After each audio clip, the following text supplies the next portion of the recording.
Good evening, my friends. Too low, too low. Am I audible? No comment yet. Am I audible? Am I audible? Too low. Is the net too low? As my desktop is telling. Let me see the handset.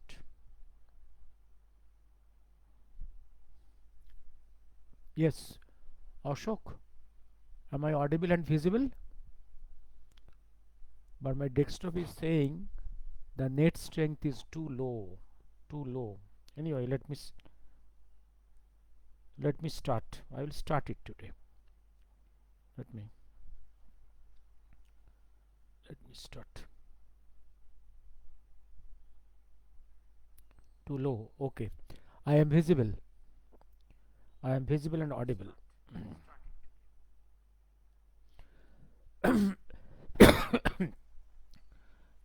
I'll be in two phases. Two phases.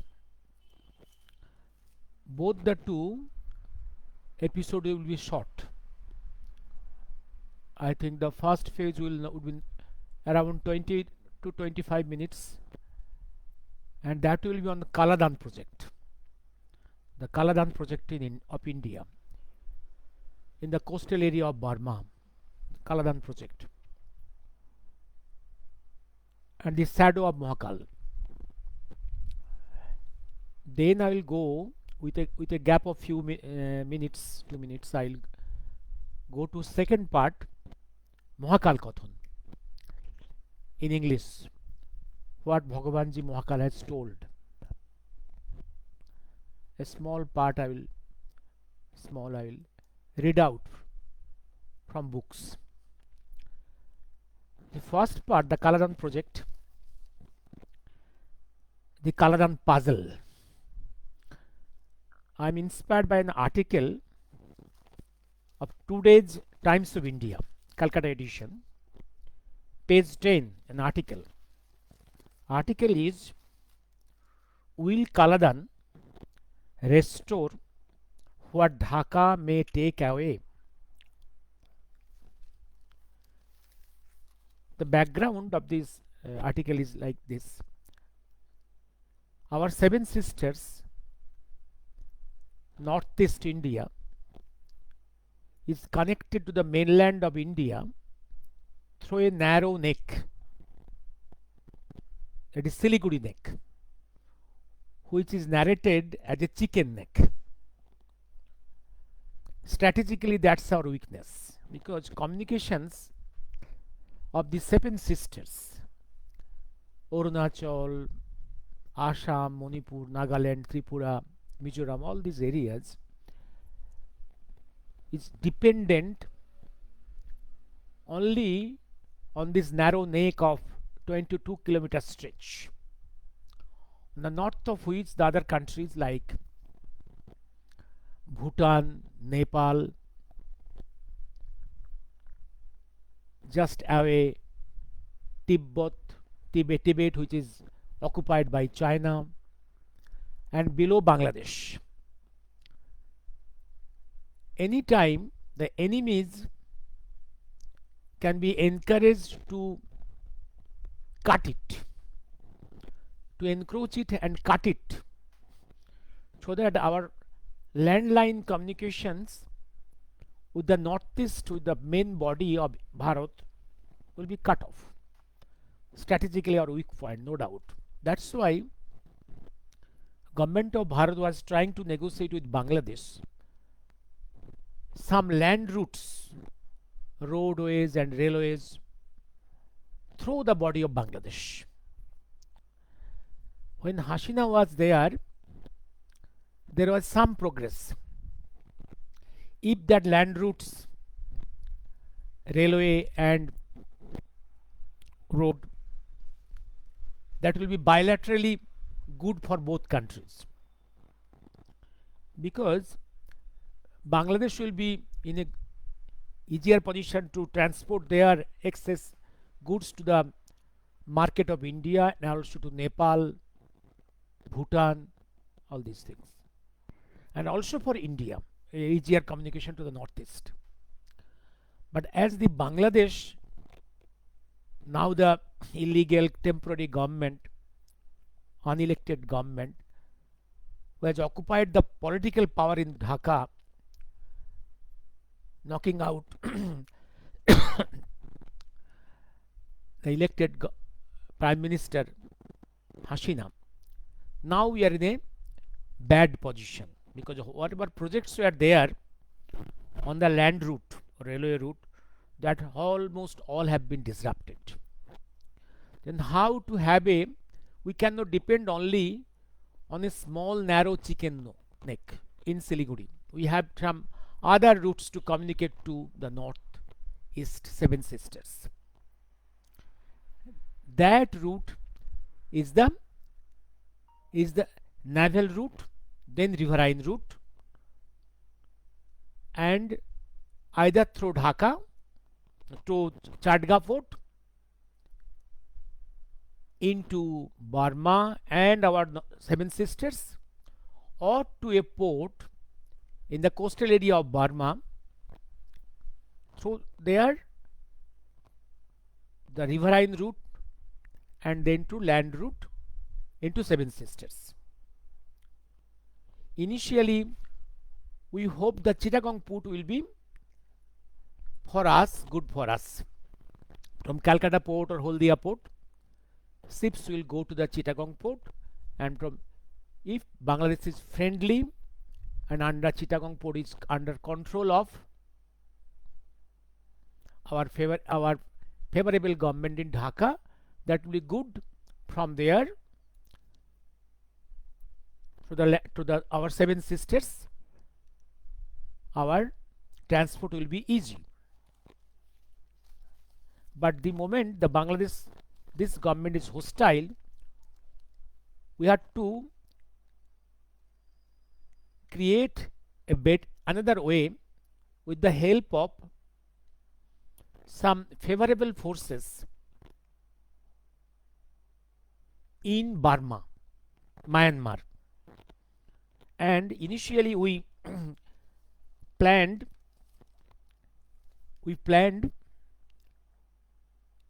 and picked up to develop the Sitaya Harbour, which is a coastal area in the Arakan zone of Burma.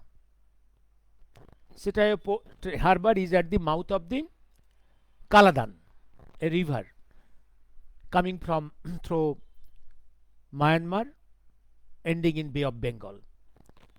That is in coastal area. This Sitaya Harbour is in the coast of Bay of Bengal, belonging to Burma. Now the problem has arisen in this Arakan area. This Arakan area,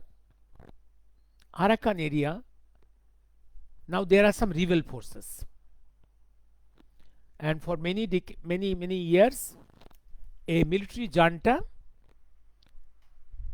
government has come in Yangon, that is the capital of Burma, Myanmar, and that military government is to a large extent controlled by China. And naturally China control Myanmar government is not much friendly to us. Another force has that few forces in the Arakan region. In Arakan region, the Muslim majority area, there are some Arakan Salvation Army. Salvation Army is for the Rohingyas. Salvation Army. Why this Arakan Salvation Army? Why the term Salvation? Salvation, there is a long tussle between these Buddhists and the Muslims here. Muslims are the Rohingyas, called Rohingyas. For long, there is a long history. Initially, Buddhists here were very good persons, very sweet. But the Rohingyas their quick growth in population, their aggressive behavior with the girls of the Buddhist families, even raping the girls, kidnapping their girls, has created anger in the minds of the Buddhists in last few many decades. Now there is a direct tussle between the Buddhist and the Rohingya Muslims. Buddhist has created an army, Arakan Liberation Army, now has become strong with helps from many forces, outside forces. Some suspect it is some forces in USA, from USA, some forces for India, and even some suspect that at one time China also backed this development of this Arakan Liberation Army, which is a Buddhist army, to keep in control the military junta in Yangon. It's a huge politics, global politics. Now in the scene, we are seeing Russia has come in. 3 warships are docked in the Chatga port. That means in the ground we are seeing China players, China, USA, Russia, India, and Bangladesh is obviously there. This area is the Burma Bangladesh transition zone area, hilly Chatga area, and Arakan area of Burma. A part of Burma, this Arakan zone is controlled by Arakan Liberation Army, which is Buddhist, and some zones are controlled by Salvation Army, the Rohingya Salvation Army.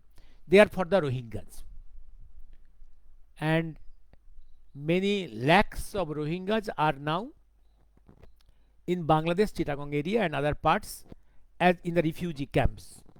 It is part of which has been transported to India with illegally manufactured identity cards as Indians. They are now in different parts of India, but a huge number is in Bangladesh, in Chittagong area. Bangladesh government wants these Rohingyas to back to this Arakan area, and there are many negotiators, even UNO is there. Now there is a talk of a corridor. About this corridor, there is talk between Bangladesh and Arakan Liberation Army. The fate of this dialogue, do not know where that will go. About this corridor, there is suspicions in which way that will be used. Will that be used to transport, to allow return of these Rohingyas from Bangladesh to Arakan area, or good food supply, or some commodities to help the Rohingyas there, or something else to transport weapons which will strengthen the Rohingya Salvation Army. There is a doubt on all sides. Why Salvation Army? Because this Muslim Rohingya forces is backed by some Vatican forces, pro-Vatican forces, some Christian missionary. His brainchild is this Salvation Army, which is directly against the Buddhist controlled Arakan Liberation Army. And here in this area, this Arakan area, though very strong, the Arakan Liberation Army, but not on full control. Arakan Liberation Army has also threatened the border of hilly Chittagong.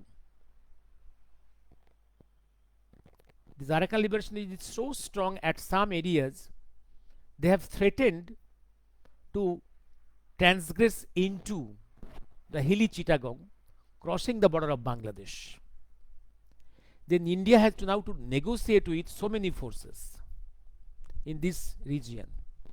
India has to negotiate with Arakan Liberation Army, the Salvation Army, and the military junta government in Yangon. That is in the diplomatic plane behind the curtain discussions. But if this area comes to the total control of the Arakan Liberation Army, that will be easy for us.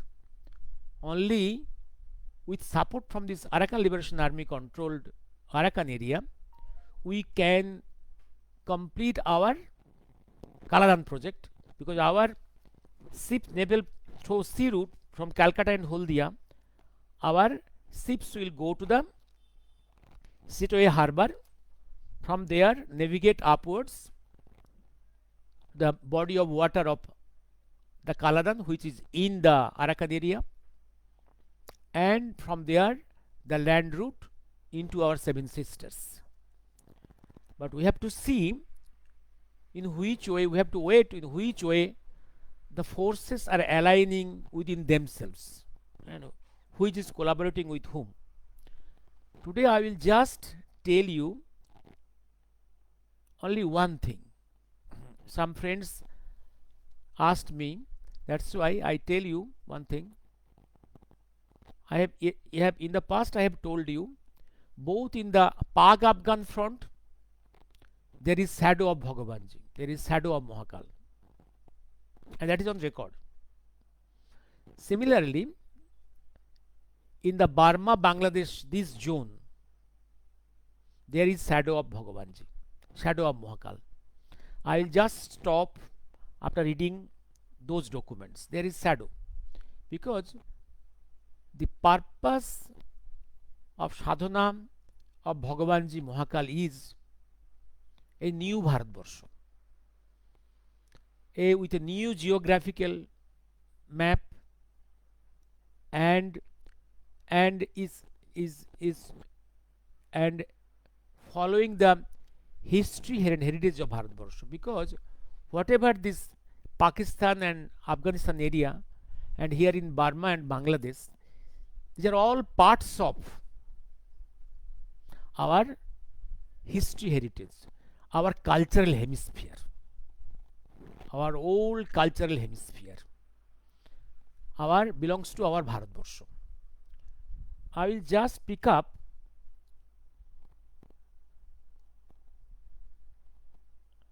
I will just read out few documents noting the shadow of Bhagavanji, shadow of Mahakal in these zones. I want to remind you, before the opening of the Imphal Kohima front of INA and Japanese army in the north, in Manipur region, before that the INA front was the Arakan front. The Arakan front where Netaji's army came. This Arakan front Netaji knows as his own palm. Arakan front. And only few lines of reading from Mahakal Kathon, volume 1, page 126, where he is telling to his disciples, his followers, Kono Bosami Chandrasekhare, Kolijuge Ami Chandrasekhare Thakibo. That is Chandranath Pahad, which belongs to the hilly Chatgam of present Bangladesh, which is one of the epicenter of the Bangladesh new movements. What he is telling? I shall stay in Chandrasekhar in Koli Yug. I will stay in Chandrasekhar in Kolijug,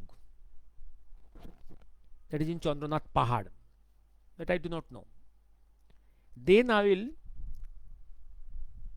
go to another document which I have given in the volume as an annexure of this Mahakal Kathan, an affidavit of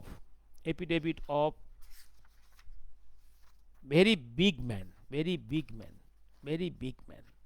yes, very big man, as an affidavit before Justice Manoj Mukherjee Commission for enquiry into the disappearance of Netaji Subhash Chandra Bose, and this man is Mubarak Mozdur, son of late Nawab Muhammad Hussain Khan, age 85 years.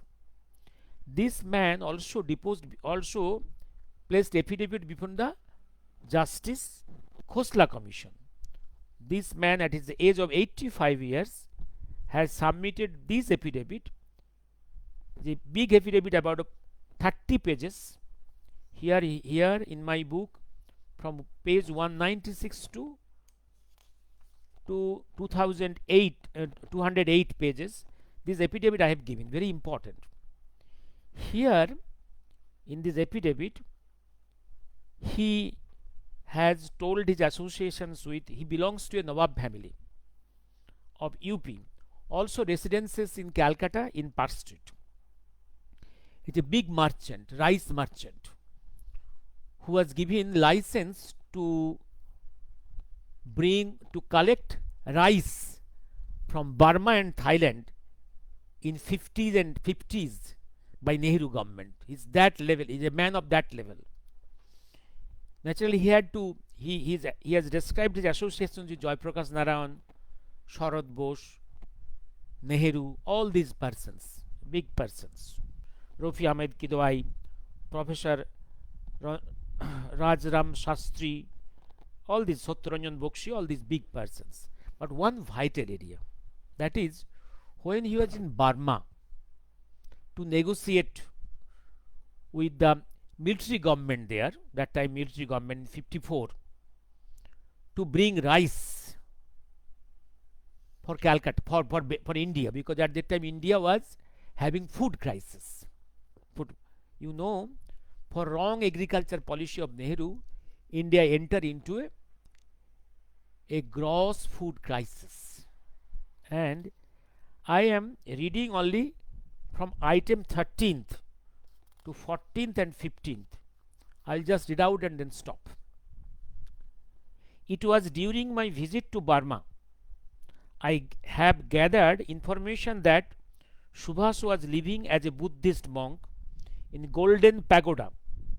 When I visited Ena Lake, I stopped to take a tea at a wayside tea stall. I met a man who gave his name as Monk. He was dressed as a Buddhist monk. Next day, a few days after, when I visited the tomb of Bahadur Shah, the last emperor of India and Burma, I entered a Kutcha hut. There was lying a visitor's book in which I wrote my name and my Rangoon address, also my Allahabad address in India.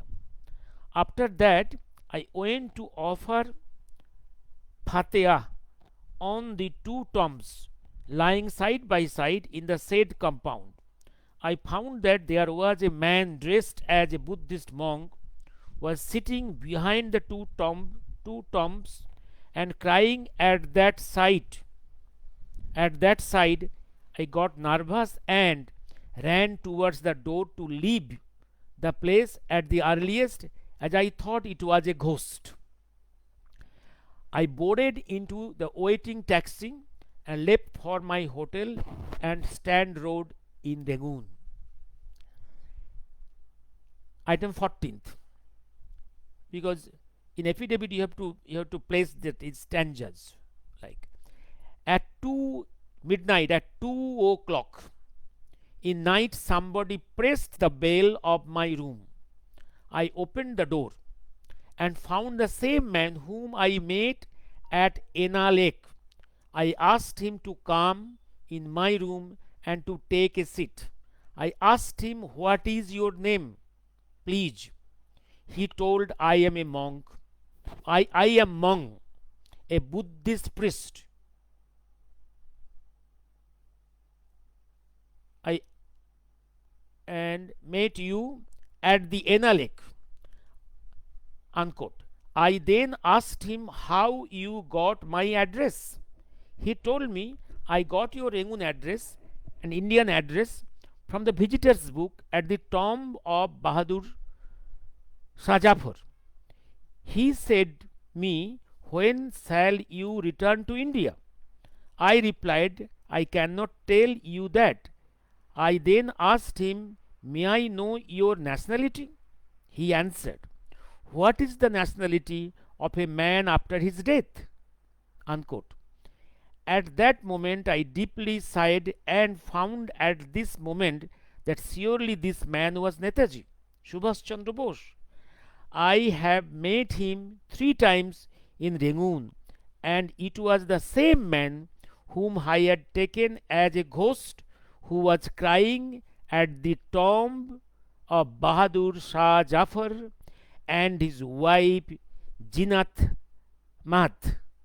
At the time of his departure from my room, he told me, "When you go home to Allahabad, give my salam to the rivers Ganga and Jamuna, and tell them, why are you silent?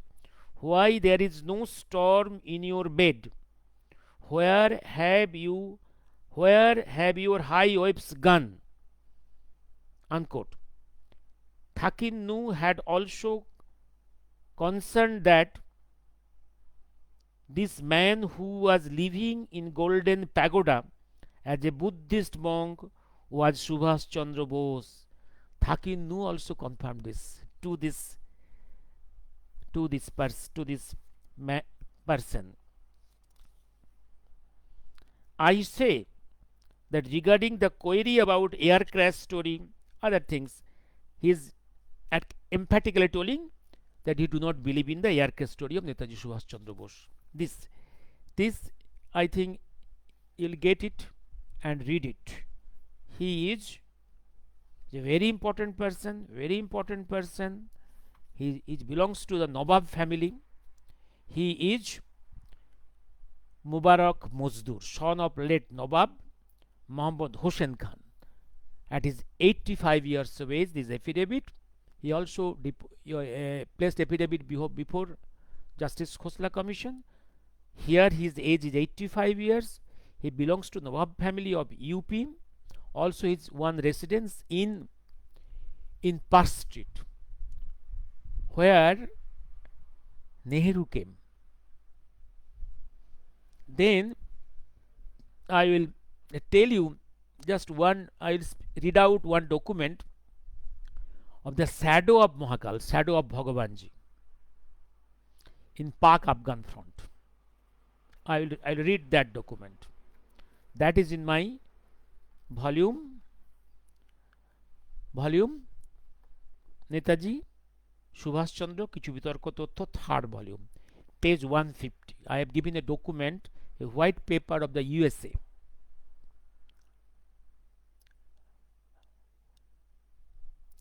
White paper of USA, that is published in their journal National Republic, a monthly magazine of fundamental Americanism, February 1954. Headline is Jawaharlal Nehru and Red Threat to India by Elliot Erickson.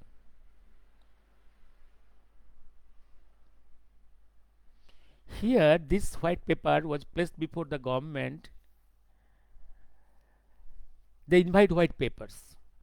This white paper is what will be the USA's plan, future plan about Afghanistan. What will, in 1954, they are considering their policies to be framed about future Afghanistan.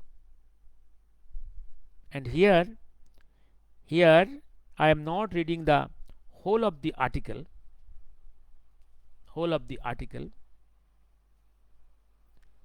And in this article,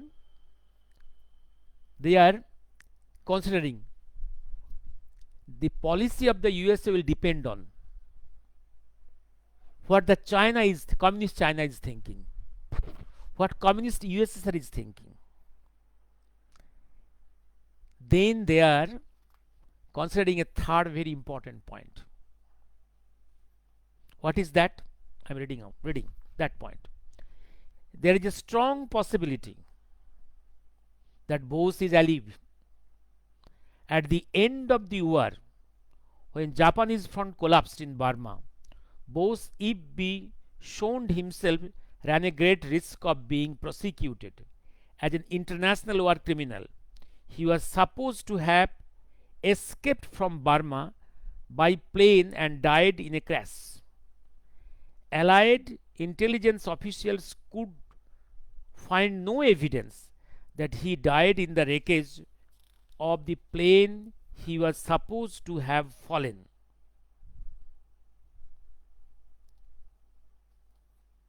Yes. And another stanza is, the fields could be swiftly filled with American sabers and with tactical atomic bombs that could possibly make the Russo Chinese invasion of India a debacle. The political threat is a different story.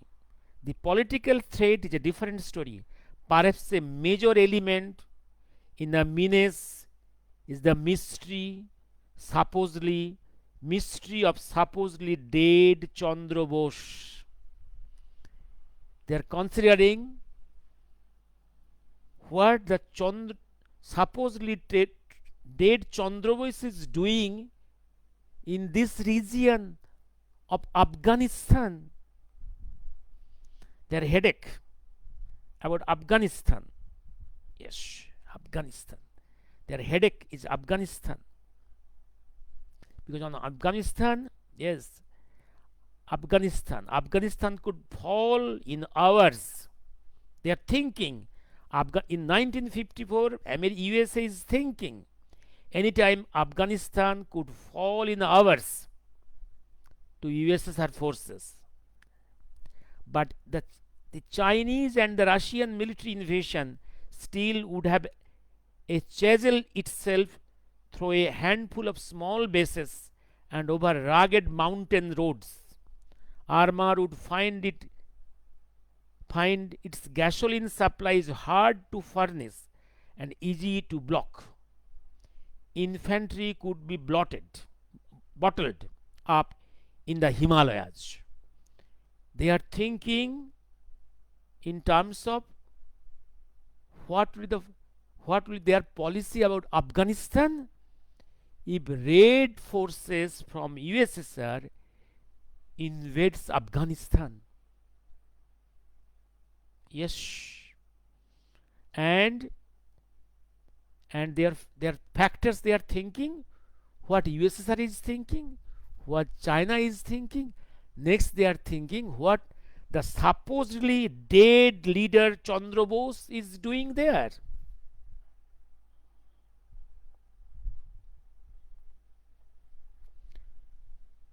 Yes, I told you. And at one place, I know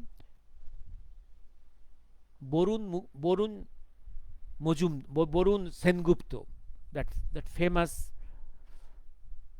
journalist and editor of Anand Bazar, and then Bortoman, founder and editor Bortoman, told in every capital of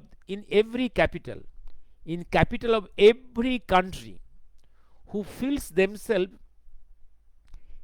important in this world maintains file on Netaji Subhash Chandra Bose. That means maintains file of Netaji mystery. And Bhagavanji Mohakal has told two disciples in one place. Remember, in every important capital, I am my person. They are legally placed without having risk of being touched. They are all legally placed in their legal dresses. In every capital of any country who feels important, they maintains file on Netaji mystery. And Mohakal is telling, in every important area, every capital, there is my men in legal dress, in legal uniform, in high positions, without having risk of being caught. Let me stop here today. How much time? I'll stop it. 30 minutes. Then I will, with a gap, I will go to second part. Second part. Second part, I'll give a gap. Second part, I'll give a gap. Second part, I will go for Mahakal Kathan. I'll read from a book. Mahakal Kathan. From O.E. Mohammadabashe and his translation in English. Yes, I will read. Let me stop here now. Yes. Devjit Sinha, can you please tell us the exact Prabhupada journal, name of the year? I will write it. I write it. I will write it. I write it here. I will take some time. Prabhupada year. Yes, I will write it. Write it. I will write it. Abhijit Babu, sensitive life, important and sensitive. I am in Ceylon, no network. Babu, sir, INA soldiers retreated back. On the way back, they used grease and dumped all the weapons in the mud and water. I don't know where the Arakan Liberation Army got this. No, Arakan is different from the weapons of the INA is dumped. I went to that place. That place is in the dumped. That place is from Bangkok on the roadside in an important village where where the Netaji's bunkers were there. That place I went there. I will mention that place. I will from diary. I will from diary. I will write that place, name of that place. Yes. In this today's the arms of the Arakan Liberation Army from different sources. Different sources. Different sources. Let me stop here today. Then I'll go on reading